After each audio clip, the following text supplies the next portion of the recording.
सर्व एम-पी-एस-सी आणि यू-पी-एस-सीची तयारी करणाऱ्या विद्यार्थ्यांना खूप खूप शुभेच्छा. येणारा जो काही स्पर्धा परीक्षा त्या स्पर्धा परीक्षेच्या अनुषंगाने इतिहास हा जो विषय आहे तो अतिशय महत्त्वाचा असतो. इतिहासातले असे काही प्रश्न आहेत ते आपण नेहमी वाचत असतो, परंतु ती गुगली स्वरूपाचे जे प्रश्न आहेत ते कधी कधी आपल्याला कन्फ्युजन करून टाकतात आणि आपल्याला तो प्रश्न वाचलेला असताना सुद्धा आपलं त्या ठिकाणी जे उत्तर आहे ते उत्तर चुकत असतं. तर प्रश्न जो आहे तो समजून घेऊन त्या अनुषंगाने त्यातले असणार ज्या महत्त्वाच्या ज्या तारखा असतील तर त्या तारखाच्या अनुषंगाने आणि यू-पी-एस-सी आणि एम-पी-एस-सीचा जो फोकस असतो, जे क्रमिक पुस्तकं आहेत त्याचप्रमाणे गव्हर्नमेंटचे जे काही गॅजेट्स असतात त्या गॅजेटमधून पेपर सेट केलेला असतो.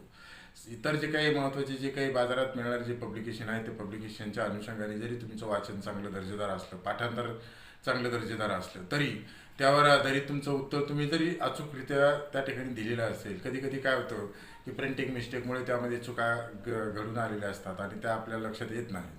नंतर आपण ज्यावेळेस यू-पी-एस-सीच्या ज्या काही उत्तरपत्रिका डिक्लेअर केल्या जातात आणि त्या आपण चेक करतो आपल्या उत्तराच्या अनुसाराने, मग आपल्याला आपण दिलेलं जे उत्तर आहे ते उत्तर त्या ठिकाणी कसं चुकलं, मग त्यासाठी आपण काय करतो, शोधाशोध करतो. यासाठी नेहमी अभ्यास करत असताना एक गोष्ट लक्षात ठेवायची, अभ्यास करताना क्रमिक पुस्तकाचं अतिशय बारकाने 2-2, 3-3 वेळेस रिव्हिजन करणं आवश्यक आहे. त्यातले महत्त्वाचे जे काही शॉर्ट नोट्स आहेत ते शॉर्ट नोट्स तयार करून टिप्पण करणं खूप आवश्यक असतं.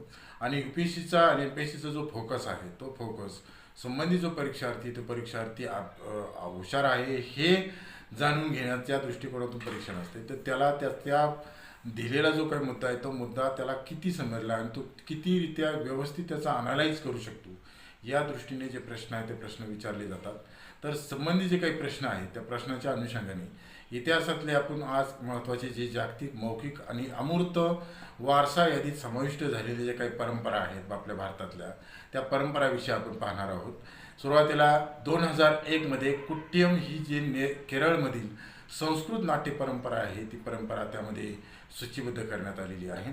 2003ला वैदिक पठण परंपरा जी आहे ती परंपरा सुद्धा भारताची जी जागतिक मौखिक आणि अमूर्त वारसा यादी आहे त्या वारसा यादीत या घटकाचा समावेश केलेला आहे.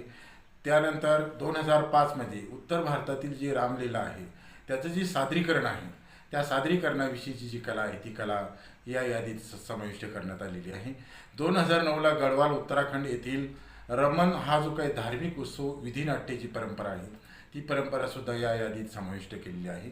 2010 राजस्थान कालबेलिया लोकसंगीत जे आहे आणि लोकनृत्य आहे ते या जागतिक वारसा जो काही भारतातील यादी आहे त्या यादीत त्याचा समावेश झालेला आहे. 2010 राजस्थानचे कालबेलिया लोकसंगीत हे